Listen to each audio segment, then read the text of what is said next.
Kad vēl būs tāda ziema?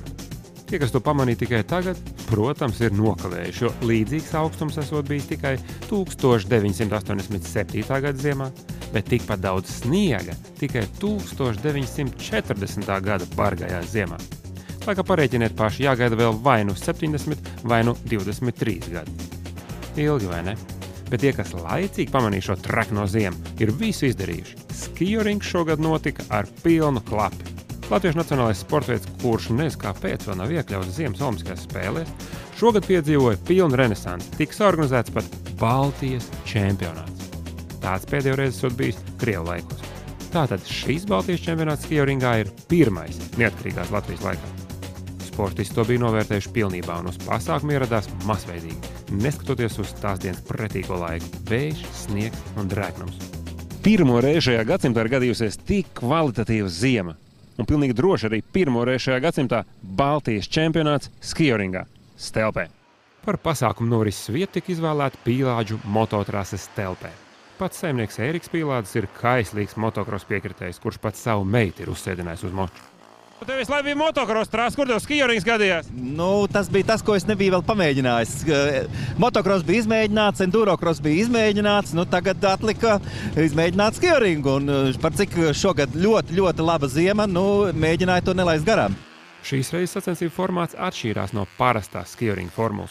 Mums skatītājiem gan no tā nekas nemainās, bet rezultātos tas parādījās tādējādi, ka netika ņemts vērā braucienu kopvērtējums, bet tikai sportistu ieskaits pa klasēm.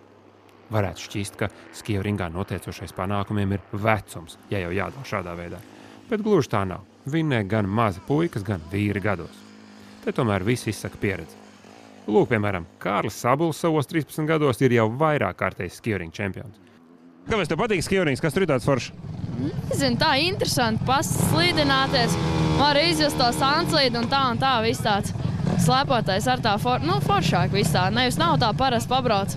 Mums interesantāk. Un ja tagad samierīt tev ar pieaugušiem, kas gāž lieliem očiem, kādā vietā tu tagad tiktu tur? Nezinu, kaut kādā, desmitniekā droši vien būtu kaut kāds 8., 7. tā.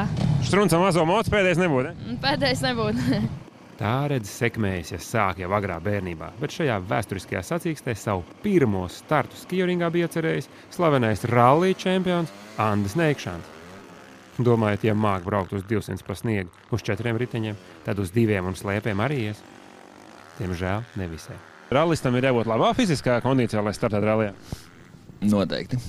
Kā tu to formu uzturi? Piemēram šādi. Bet tā slēpošana tev tāda ikdienas pasākuma, ir normāla slēpošana no kalna bieži to tev? Nē, tas nav tāds ikdienas, tas vairāk tāds bērnības sapnis, ar bērnības draugu vienkārši moči. Vienu vakar sēdējām, nebija ko darīt, un izdomājām, ka jābrauc skijoringā. Pirmajā braucienā viņam mods bija tā kā krosiņā, tāds augstāka kājas nevar pielikt, un mēs sapratām, ka jānosēdina, jāsagriež riepus, un tad sākām arī kaut ko mācīties braukt un slēpot, un tā. Pirmā gonka mēs izbraucām vienu treniņu trešdienu, un šodien esam Baltijas čempioni. Cēla mērķi. Katrā vietā vajadzīga pieredze, un šeit vēl arī komandas saskaņa. Taču Andis solās skijoringā parādīties arī vēl kādu reizi. Tādi jau noteikti tiks kādu vietu augstāk. Pirmai reizē ir labi arī tā. Mēs tak atceramies arī, ka skijoringā gāja motokros čempionam Matīsam Karro. Nebija viegli. Viens pats krosā bez radzēm visiem pa priekšu, bet kā pieliek slēpotāji, tā lēnāk. Laikam jau kaut kas jauks ir tajā latviešu nacionālajā sportveidā, ja tik daudz dažādu sportveidu pārstāvju šogad ir izmēģinājuši spēkus šeit, sniegt rasīs. Nav jau arī tā, ka interesē tikai tos, kas grib pamēģināt ko jaunu. Piemēram, 5-kārtējais pasaules čempions Artis Rasmanis, kā beidz startēt krosā ar blakusvāģiem, tā nav atraujams no skijoringa.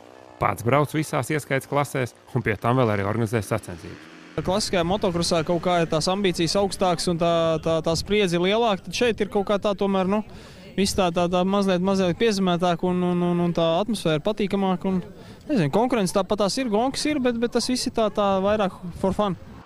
Kaut kas ir tajā skijoringā. Mēģinam uzjautāt pašus dalībniekus, kas viņus te piesaista. Skijorings nav grūtāks par šahu, tas ir viens. Viņš nav arī grūtāks par volejbolu vai basketbolu. Un viņš ir vieglāks par hokeju noteikti. Tāpēc es esmu šeit. Es neredzu neko tādu, kas man tur varētu ievilkt. Bet agrāk vazāja kaut kā, Agrāk bija tā, ka ēst nedod. Kaut kā potējies, kā tik vaļā? Bet nezinu, kaut kā atlaidi. Visi mēs jau no laika gala kopā. Man liekas, kamēr nenobeigsimies, tikmēr te brauksim. Vienkārši, jaunie, ir 4, jā, bet, nekas, tagad nāk tie ar tiem maziem meistari klāt jaunie. Nu, smuki brauc, nu. Cik cilvēku, tik viedokļi, bet manuprāt, skijorings varētu būt laba Latvijas eksporta prece. Jā, mums tikai jāpatentē pat ideja, lai kādi gudrinieki ar juristu palīdzi mums atkal kaut ko nenosper.